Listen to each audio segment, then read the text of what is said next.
Max Verstappen's behavior when things are not going his way is definitely something that we all know and expect, but it's different this time as we're seeing Red Bull being weak for the first time in years. Is this really the beginning of the end for the domination of the Milton Keynes squad, and more importantly, Verstappen's stay in the team? Starting P3 on the grid, Verstappen's race got off to a bad start as he ran wide at turn 1. The extra tarmac in the runoff area actually allowing him to get ahead of Lando Norris before race engineer Giampiero Lambiase asked him to hand the place back to the McLaren driver in order to avoid a penalty. What followed was a long and ill-tempered afternoon for the reigning champion, who was vocal on team radio after getting undercut twice by his rivals. At one point telling Lambiase, after being chided for overworking his medium tires after his final stop, that they gave him this BS strategy and he's trying to rescue what's left.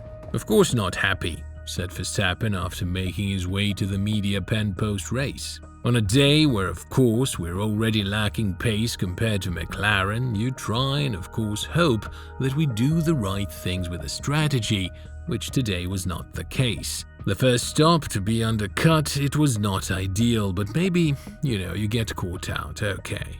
Verstappen's message that his critics can all F off seemed inevitable in the wake of an increasingly tense and dramatic race for the world champion, but his team also ended up in the firing line for the second time in 3 races. Red Bull caught more than a few strays from Verstappen after his contentious Austrian Grand Prix battle with Lando Norris a few weeks ago, and he let rip again in Hungary on Sunday after a race in which his typically blunt back and forth with his race engineer Giampiero Lambiase seemed to reach new heights. And this was more than just the usual frustration of a pushy world champion failing to deal with a race win slipping away. It reflected a wider picture of annoyance.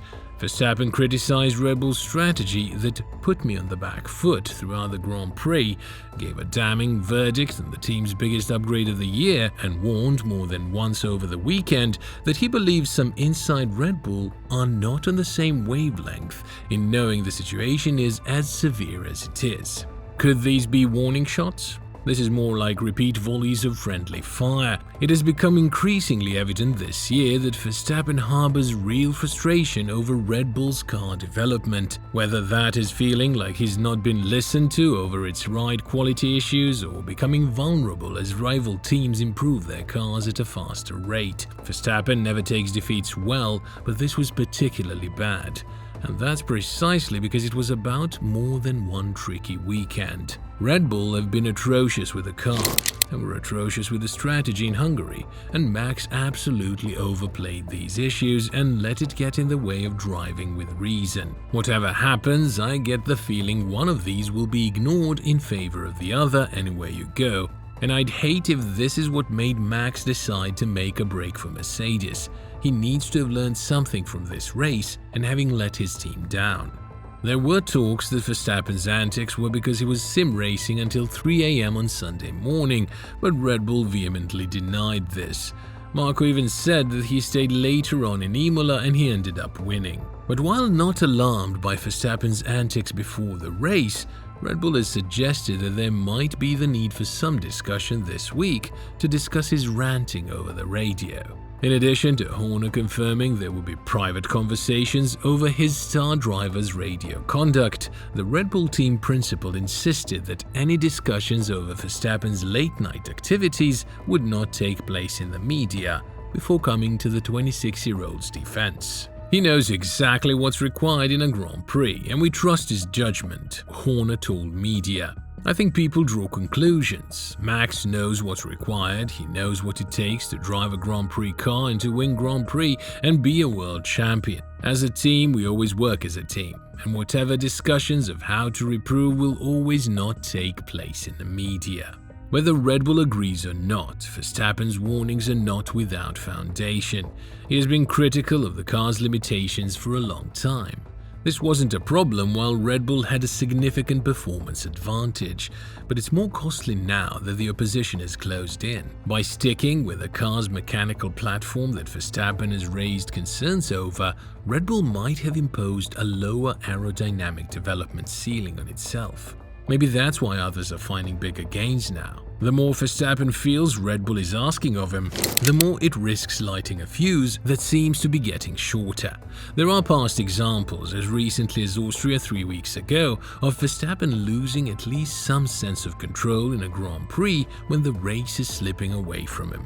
This will only be exacerbated when Verstappen is in the middle of a frustrating weekend, and even more so during a frustrating run of races. This Grand Prix therefore seemed destined to unfold into something explosive, and there was a sense of nostalgia, and not in a good way, that the extraordinary crescendo would come with Verstappen's old sparring partner, Lewis Hamilton. Verstappen's ill-judged lunge on Hamilton into turn 1, in which the Red Bull locked its front brakes and vaulted over the Mercedes as it took what the stewards confirmed through data was its normal line into the corner, represented the driver losing his cool. Verstappen felt differently. He insisted it was Hamilton's car moving to the right that caused him to lock up in avoidance, and it was the suggestion that critics felt he was just frustrated that led to Verstappen inviting them to F off.